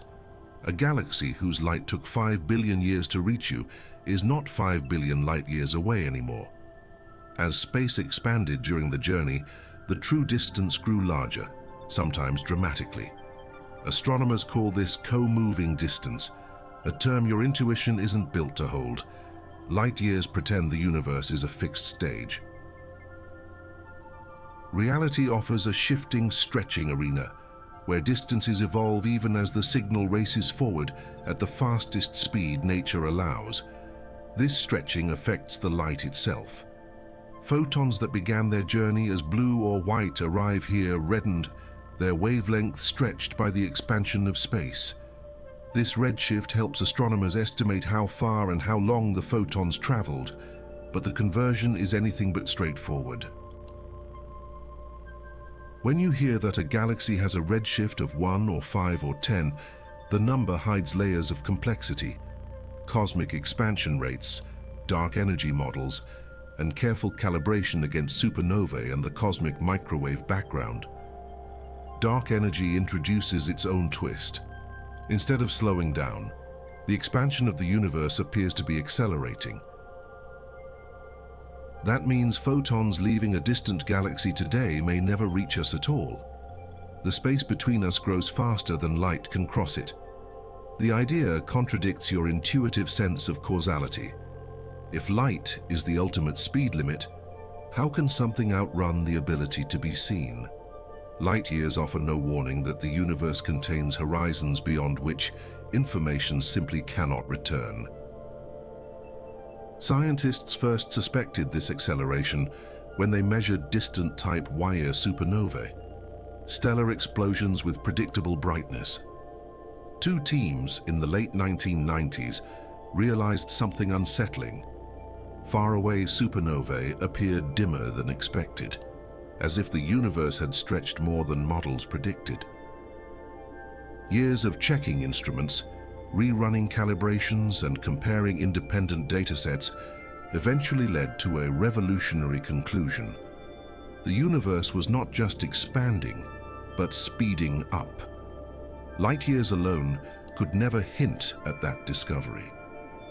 When astronomers talk about the observable universe, they're referring not to the whole cosmos, but to the region from which light has had time to reach us since the Big Bang. Many people imagine a sphere about 13.8 billion light-years in radius. But because of expansion, the actual observable radius is closer to 46 billion light-years. Light-years seem to promise simple arithmetic. Age equals distance. The truth stretches far beyond that comfort. Even the cosmic microwave background, the oldest light we can observe, tricks the brain. It comes from a time when the universe was about 380,000 years old, yet the region that emitted that glow is now tens of billions of light years away. Those photons traversed oceans of expanding space, stretching into microwave wavelengths as they went.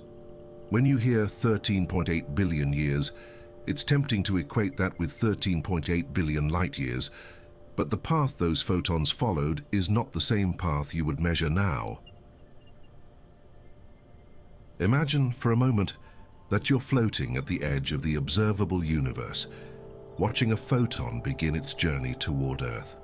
At the moment it leaves, space is already expanding beneath it, like a conveyor belt running backward. The photon advances, but the fabric stretches behind and ahead, lengthening the gulf.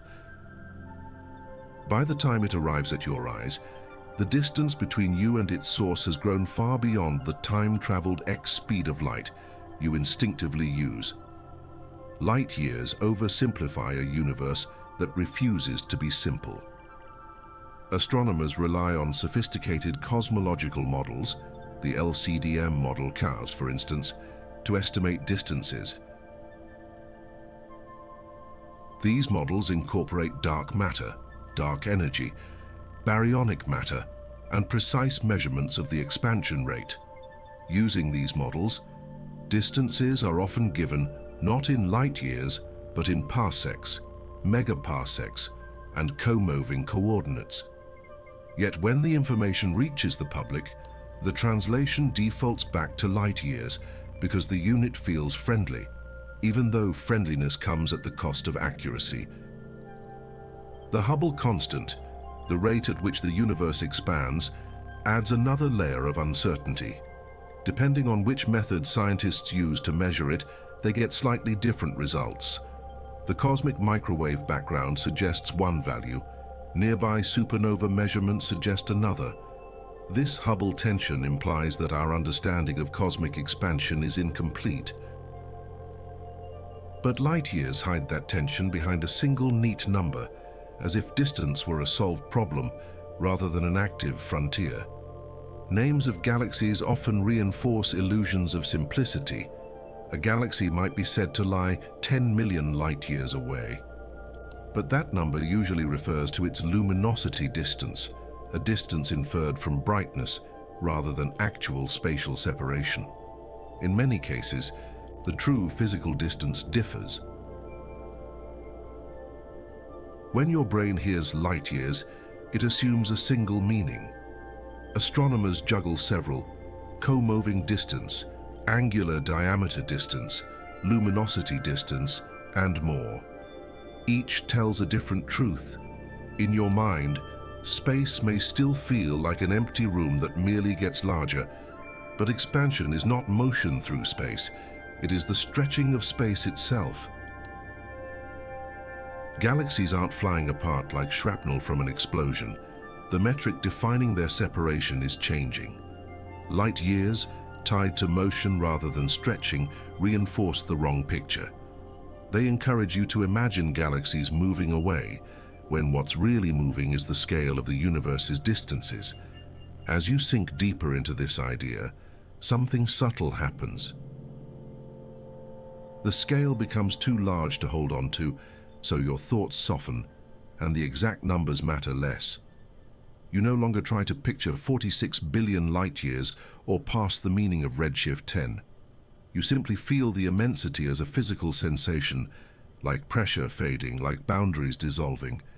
In this quiet, your mind finally stops forcing the universe into human-sized boxes. Now picture a photon again, not as a particle, but as a tiny packet of information crossing a sea whose tides never stop shifting.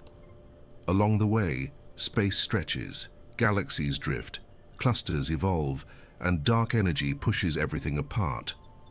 The photon doesn't fight any of this, it just continues at light speed, unaware that the destination it set out toward has moved ever farther away while it traveled. The distance you attach to its journey is your story, not its. If you compare your room, the walls, the ceiling, the faint shadows, to the shifting cosmos outside, the contrast is almost surreal. Everything around you appears stable. Everything out there is expanding, accelerating, redshifting, and yet both realities coexist in your experience, filtered through the limited senses evolution gave you. Light years build a bridge between them, even if the bridge twists without your awareness. The deeper you go, the clearer it becomes that the universe has layers of distance that don't neatly align. What you see is ancient. What exists now is unknowable. What will exist later may never be visible at all. Light years translate an impossible truth into a digestible package, but their simplicity hides a shimmering maze beneath. Somewhere in that maze, future discoveries wait. New telescopes, refined measurements, deeper surveys. But even as our tools improve, the fundamental illusion persists. The belief that distance and understanding move hand in hand. The universe, in its expanding restlessness, gently insists otherwise. Maybe that's the quiet beauty of it. Even the units designed to help you understand the cosmos end up revealing how mysterious it truly is. And perhaps the next layer of this mystery lies not in how space stretches, but in how your own mind tries to stretch with it. Somewhere in the back of your mind, there's a quiet assumption that the universe is out there and you are in here, as if the two were separate books on a shelf. Light years encourage that feeling. They frame the cosmos as a distant spectacle, measured in unattainable distances, while your life unfolds in meters, minutes, and memories. You end up thinking of yourself as a spectator, looking across an unimaginable gulf at a stage you'll never touch. But that gulf is partly an illusion. Every atom in your body was assembled by processes that played out across those light-year scales. The carbon in your cells was forged in stars that lived and died long before Earth existed. The iron in your blood was cooked in supernovae and neutron star collisions, whose light raced for millions or billions of years before washing through space. You don't just observe the universe measured in light years, you are built from its long-distance conversations. Still, when you hear numbers like 10 billion light years, there's a flicker of emotional distance, an almost numb response. Your brain quietly files it under too big to matter. That's another way light years trick you. By pushing most of the universe so far outside your intuitive scale that it feels irrelevant to your day-to-day existence. The cosmos becomes a backdrop instead of a story you're woven into, even though your very ability to think about it is part of that story. Astronomers try to reattach meaning to those scales using metaphors. They say, if the history of the universe were compressed into a single year, humans appear in the last seconds of December 31st. Or, if the Milky Way were the size of a dinner plate, the solar system would be a speck of dust. These analogies are attempts to repair what light years have broken, your ability to feel the connection between the tiny span of a life and the vastness that surrounds it. Even those metaphors have limits. They're snapshots on an emotional ladder that doesn't reach very far. The truth is more unsettling and more tender. Your whole life fits into a distance that light crosses in less than a single heartbeat. In the time it takes you to inhale and exhale once, light could travel around Earth more than 7 times and keep going. When you measure your existence against light's speed, you realize your entire story fits into an unimaginably thin slice of space. This can make you feel small in a painful way, as if being tiny on the cosmic scale somehow subtracts meaning from your experiences. But that reaction comes from another illusion, the belief that size and significance are the same thing. Light years feed that belief by constantly telling you that the real universe is out there, in the billions, while you are just a moment in the millimeters. It takes effort to remember that meaning is not measured in distance. Scientists feel this tension too. Many of them choose their careers because they were overwhelmed by cosmic images as children. The pillars of creation, spiral galaxies, the deep fields showing thousands of galaxies in a patch of sky smaller than a grain of sand held at arm's length. Those images are labeled in light years, and the labels both inspire and estrange. The more the numbers grow, the easier it is to feel that you're studying something forever out of reach. Yet the act of studying becomes its own bridge. When a researcher spends years measuring the distance to a particular star cluster or refining models of galaxy evolution, they're not just pushing numbers around. They're building a fragile, luminous thread between human-scale experience and light-year-scale structures. Each equation, each telescope pointing, is a small rebellion against the idea that the universe is too large to matter to a single human life. From your bed, you participate in that rebellion simply by listening. As you let your mind wander across distances measured in light years, you're doing something no other animal on Earth does. Other creatures navigate space in meters and seconds, responding only to immediate stimuli. You somehow can stretch your imagination across billions of years and billions of light years. Even if the scale never fully lands, the incompleteness of your understanding does not erase the miracle that you can reach at all. Light years can also warp the way you think about time on Earth. Knowing that starlight is old can make your days feel almost disposable. What is one lifetime, what you might think, against 10 billion years of light travel? But that thought hides a quiet inversion. All of those light-year distances exist only because there have been enough finite lives, enough finite moments of awareness to notice, measure, and describe them. Without brief consciousnesses like yours, the universe would be vast and utterly unwitnessed.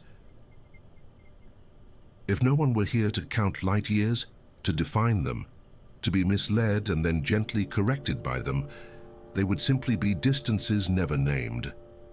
The illusion that the universe is already there and we just arrive to glance at it misses the deeper fact that the universe becomes describable only when minds like yours turn their attention outward. Light years are not just properties of space. They are tools built inside human culture to cope with what space is doing. This doesn't change the numbers. Stars are still far. Galaxies are still farther. The observable universe is still wrapped in a horizon we cannot cross. But it softens the sting of insignificance. Your thoughts about light years, the very confusion they cause, are part of the cosmos reflecting on itself. The trick is not to solve the illusion completely, but to recognize it and live peacefully with its limits. Sometimes, in late-night conversations, people say things like, "In the grand scheme of the universe, none of this matters." Light years often stand in for that grand scheme, their incomprehensible spans used as evidence that everyday problems are trivial. There's a grain of truth there. Most worries that keep you awake will dissolve quickly when viewed from a cosmological angle, but that doesn't mean your experiences are worthless. It means you have permission to hold them more lightly. Astronauts who've seen Earth from orbit describe something called the overview effect, a sudden sense of unity, fragility, and perspective when they watch the planet hanging alone in darkness. You can experience a quieter version of that without leaving your bed, simply by contemplating how small Earth is compared to a single light year, and yet how full it is of stories, relationships, and lives that matter intensely to the people living them. Light years, paradoxically, help you access that perspective. They first make you feel tiny, then invite you to notice that tiny things can hold entire universes of meaning. A single neuron firing in your brain occupies a space measured in micrometers, not light years. Yet that flicker can carry a memory, a fear, a hope, or the sudden aching realization that you are alive for a limited time in a very large universe. When you learn that the Milky Way is about 100,000 light years across, and that it contains hundreds of billions of stars, your first reaction might be to feel lost in the crowd. But another way to see it is that your life is an incredibly rare local phenomenon inside that vast structure. As far as we know, self-aware beings like you are not sprinkled on every star. They're delicate, contingent, and hard-won. Light years measure the stage, not the rarity of the actors. Even in scientific papers, you can feel this tension between cold units and warm significance. A paper might say, "We detect a galaxy at a co-moving distance of 32 billion light years, and then proceed with charts and models." Between the lines, You can sense the humans behind the data. Late nights, failed code, small bursts of joy when a graph finally makes sense. None of that appears in the light-year numbers, yet all of it is woven into them. You might notice another illusion here. The idea that understanding the universe requires you to hold those enormous distances clearly in your mind. It doesn't. No human can. Even the scientists who work with these numbers daily do not walk around with perfect mental models of billion light-year scales. They use mathematics and diagrams as extensions of their minds, external scaffolding that lets them reason about things their intuition can't reach. The same is true for you. When you hear millions of light years, you don't have to convert it into a precise mental picture. You can let it be a symbol, an arrow pointing toward vast beyond anything I can visualize. That symbol is enough to awaken humility and a certain kind of peace. The illusion lies in believing you've fully grasped it. The truth lies in admitting you haven't and resting comfortably in that admission. In this way, light years can become a gentle training ground for accepting other uncertainties in life. If you can make peace with not fully understanding the universe's scale, perhaps you can also make peace with not fully understanding your own path, your relationships, your future. Some distances, emotional, personal, cosmic, cannot be reduced to a neat number, even if we pretend they can. Think about the people you care about most. The physical distances between you, measured in kilometers or maybe a few light seconds if you stretch the units, are tiny compared to cosmic scales. Yet a small emotional gap can feel larger than 1,000 light years. The brain that struggles to grasp galactic distances can overinflate the space between two conversations, two apologies, two chances to reconnect. Seen from the outside, these human distances are almost comically small. Two people in the same city can go years without speaking, not because light cannot cross the gap, but because attention cannot. Light years, in this sense, are a reminder that physical separation is often the least important kind. The hardest journeys are sometimes made entirely inside the mind. As you lie there, listening to numbers so large they dissolve into abstraction, you might feel a soft ache. The realization that your time, unlike those distances, is short and sharply bounded. Stars can pour light across billions of light years.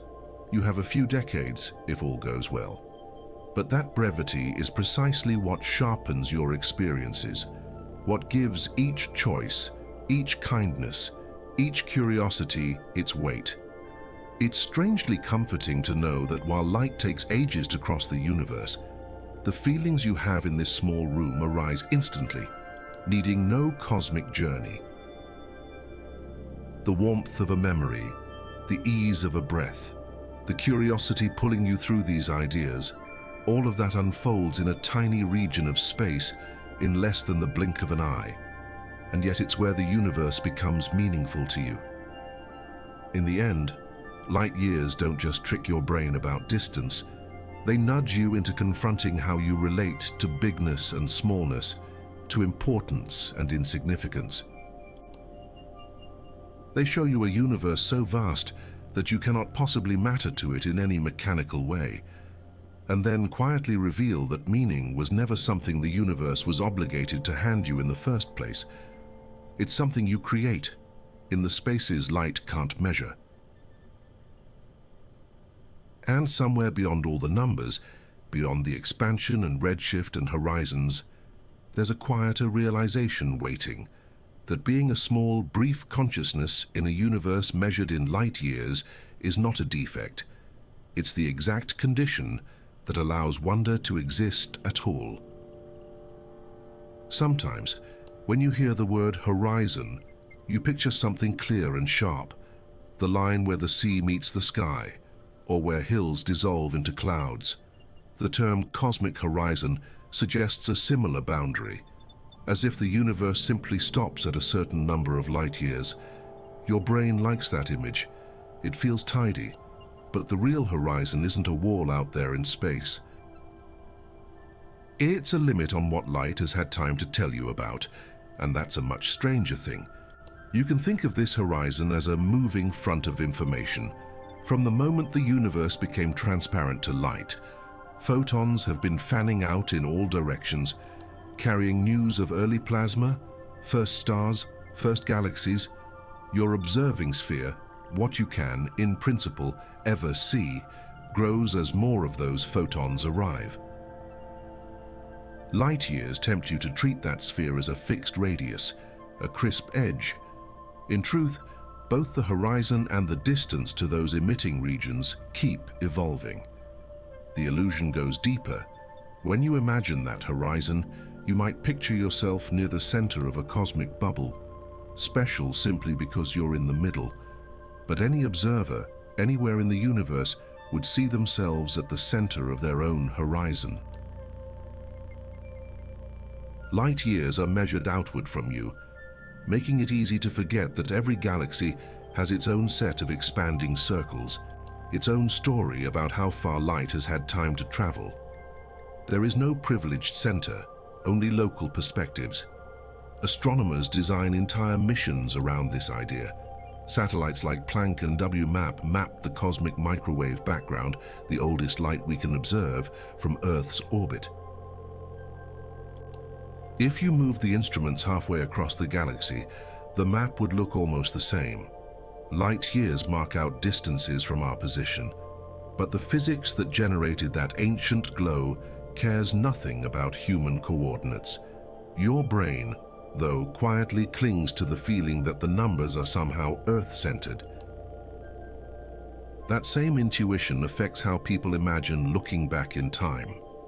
When you hear that a telescope has seen a galaxy only a few 100 million years after the Big Bang, it's tempting to think of time as a hallway and telescopes as devices that simply peer further down it. In reality, telescopes are catching scattered, red-shifted photons that happen to have reached us now.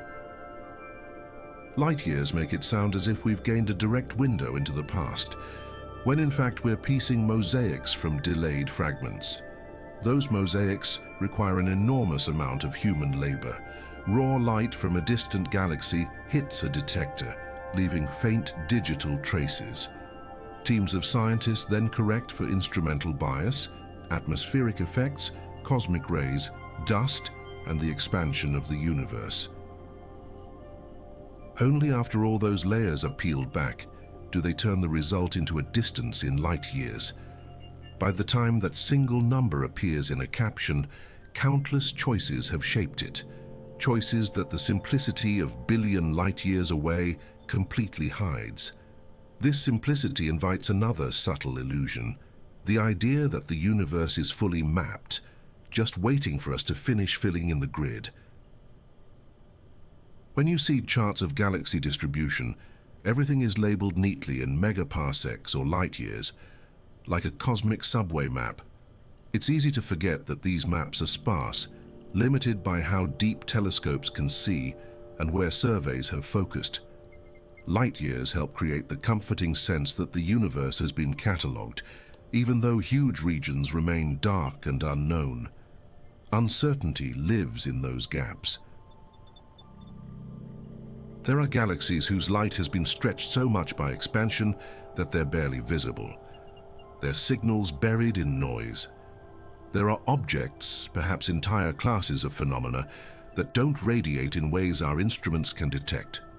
When you convert all of this into light-year distances, you risk smoothing over that ignorance, as if everything between here and there were well understood.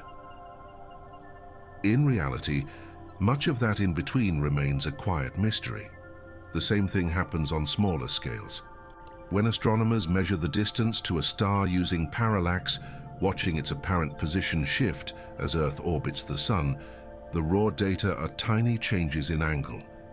Those minuscule wiggles get turned into parsecs, then into light years. At every step there are uncertainties, instrument limits, calibration errors, assumptions about interstellar dust. By the time the number reaches you, it sounds clean, Your brain hears hundreds of light years away and rarely suspects the scaffolding underneath. You might notice a pattern. The universe keeps offering you events, and your mind keeps turning them into stories. Light years are one of the main storytelling tools you use to handle distance.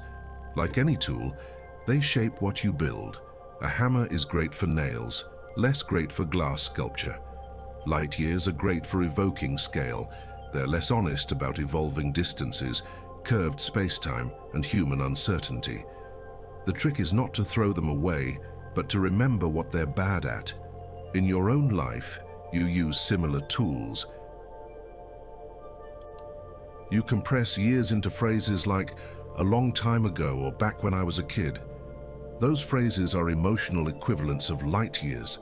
They compress complexity into something manageable at the cost of detail. When you revisit those periods, you often realize your old mental shortcuts left things out.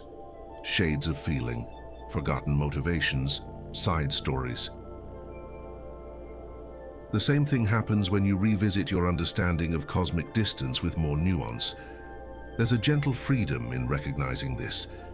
If your mental picture of light years has been simplistic, you're not failing some cosmic exam. You're doing what minds always do, simplifying for survival. Out on the savannah, your ancestors didn't need to understand gravitational lensing or co-moving coordinates. They needed to know how far away a predator was in simple, immediate steps. Light years take those same instincts and stretch them across the sky, asking them to handle scales they were never designed for.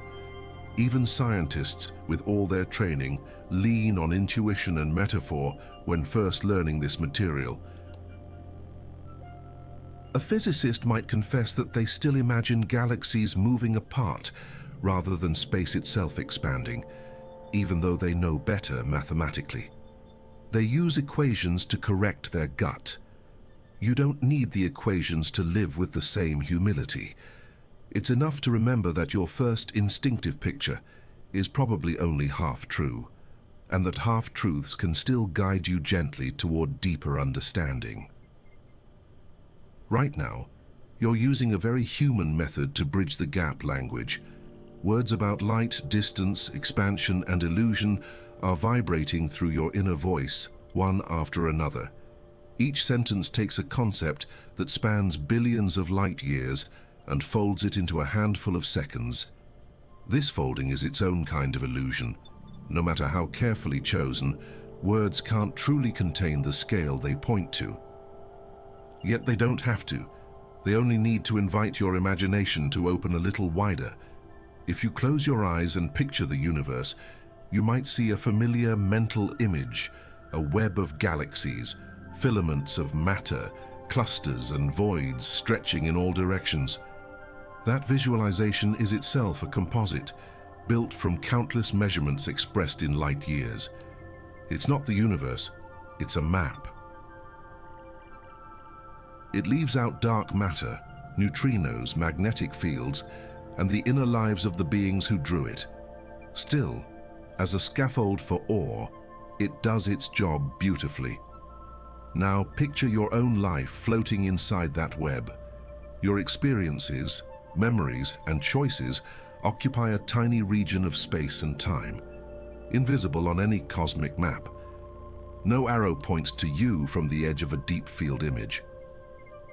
Light years, in their impersonality, will never highlight your corner. Yet the same physics that governs the flight of photons across billions of years also governs the chemistry in your cells and the electricity in your thoughts. You're not outside the map. You're one of its small and intricate details. This perspective can gently reframe how you think about knowledge and control. Light years reveal a universe far too large for any single mind to master. There will always be regions beyond your horizon, both cosmically and personally. Places you'll never see, answers you'll never find, versions of yourself you'll never meet. Instead of treating that as a flaw, you can let it be a kind of spaciousness, a reminder that it's okay for some questions to stay open. As you breathe and listen, the numbers may start to blur. the specific distances dissolving into a general sense of vastness. You might not remember whether a particular galaxy was 2 billion or 10 billion light-years away. What remains is the feeling that the universe is bigger and stranger than any unit can capture, and that your mind, small as it is, can still lean toward that strangeness with curiosity instead of fear. That feeling is more important than any precise figure. Think again of the phrase that started this journey, light years. At first, it sounded so solid, almost comforting. A way to domesticate the cosmos, like putting a fence around a huge field. Now, it might feel softer, less like a fence and more like a piece of string that you can stretch in different directions, knowing it will never reach the true edges of what's out there. The string is useful. The awareness of its limits is even more so. From this vantage, lying in your own small patch of space, you can let go of the need to straighten every illusion. It's enough to know that light years are both helpful and misleading, that your brain is both brilliant and limited, and that the universe is both measurable and beyond any measure. You don't have to resolve the paradoxes tonight. You're allowed to simply coexist with them, the way distant galaxies coexist with dust motes in a sunbeam. Outside your window, starlight is still falling, carrying news from regions you'll never visit. Inside your skull, tiny electrical pulses are weaving that light into stories, metaphors, questions, and quiet surrender. The vast and the intimate share the same moment. Light years trace one kind of distance between them. Your attention traces another, more fragile path, one that doesn't care how many zeros lie between you and a distant star. And as your thoughts settle, perhaps you can feel a subtle shift from trying to fix how your brain misunderstands the universe to simply appreciating that it can misunderstand anything so grand at all. Light years may trick you, bend your intuition, hide the layers of reality beneath their tidy facade. But they also gave you a way to start this journey, to ask better questions, and to drift gently toward whatever deeper understanding waits just beyond the edge of words. You've followed light across an impossible landscape tonight, through expanding space, ancient galaxies, fragile instruments, and the strange ways your own brain tries to make sense of it all. We started with something that sounded so simple, a distance measured by how far light travels in a year. Along the way, you saw how that neat idea quietly bends reality, flattening evolving distances, hiding the stretching of space, and disguising the uncertainty and hard work behind every number you hear. You've visited horizons that aren't walls, but limits on what light has had time to say. You've watched photons leave young galaxies in a smaller, denser universe and arrive here after space itself has grown beneath them. You've seen how your intuition wants distance to be fixed, wants time and space to behave like they do in a quiet room, even while the cosmos keeps expanding, accelerating and turning simple light-year labels into only rough shadows of the truth. You've looked over the shoulders of astronomers too, people coaxing signals from noise, arguing over the Hubble constant, mapping the sky with telescopes that catch light so faint it almost wasn't there at all. Behind every billion light years are late nights, calibration errors, coffee cups, laughter, frustration, and the occasional burst of awe when a pattern finally appears. Light years might, when stripped of context, almost erase those human fingerprints. Tonight you gently put them back. Somewhere along the path, those huge numbers softened. Instead of trying to imagine every zero, you let millions and billions become a sensation rather than a clear picture. Like standing at the edge of the ocean at night, knowing the water stretches far beyond what you can see. You practice the quiet skill of living with scales you can't fully grasp, without needing to turn the universe into something small enough to fit perfectly inside your intuition. You also notice the emotional trick light years play, pushing the universe so far out there that your own life can feel tiny and disposable in comparison. But as you listened, a different perspective unfolded. The distances are enormous, yes, but your ability to think about them, to feel awe, confusion, and calm in the face of them is woven into the same physics that carries photons across the dark. Your life isn't outside those scales, it's one of their most subtle expressions. In your own memories, you recognize similar shortcuts. Just as light years compress distances into a single tidy unit, you compress years into a phrase or entire relationships into a few sentences. You saw how useful those shortcuts can be and how they can hide nuance, complexity, and tenderness. Realizing that didn't demand that you abandon them. It simply invited you to handle your own stories and the universe's with a little more softness and curiosity. By now, the room around you has probably faded into something quieter. The dim edges of furniture, the familiar weight of your blanket, the steady rhythm of your breathing. Far beyond the ceiling, galaxies continue to separate, light continues to stretch, and horizons continue to drift outward. None of that asks anything from you. You're allowed to simply exist here, in this small pocket of space and time, without solving or fixing the vastness outside. If you happen to close your eyes for a while and miss pieces of this journey, that's perfectly okay. This story was never a test. It was a companion for your thoughts as they slowed down, a way to turn the incomprehensible into a gentle background hum. Even half-heard, the ideas linger, that distances are more subtle than they first appear, that certainty is rarer than it seems, and that not understanding everything can itself be a kind of peace. And if you're still with me at this point, awake at the tail end of all these light years, know that I'm genuinely grateful you chose to spend this time here. If you feel like supporting more quiet nights like this, you can gently tap like and subscribe, and let me know in the comments where you're listening from and what time it is where you are. It's strangely comforting to imagine all those little islands of wakefulness scattered across the planet, sharing the same sky. Soon, the numbers, the galaxies, and even the phrase light years will slip into the background, like a dream you only partly remember in the morning. What remains is simpler, a sense that the universe is vast and mysterious, that your mind is small and astonishing, and that both truths can coexist without cancelling each other out. For now, you can let the distances take care of themselves. Your only task is to rest here, in this tiny corner where the cosmos has learned to look back at itself.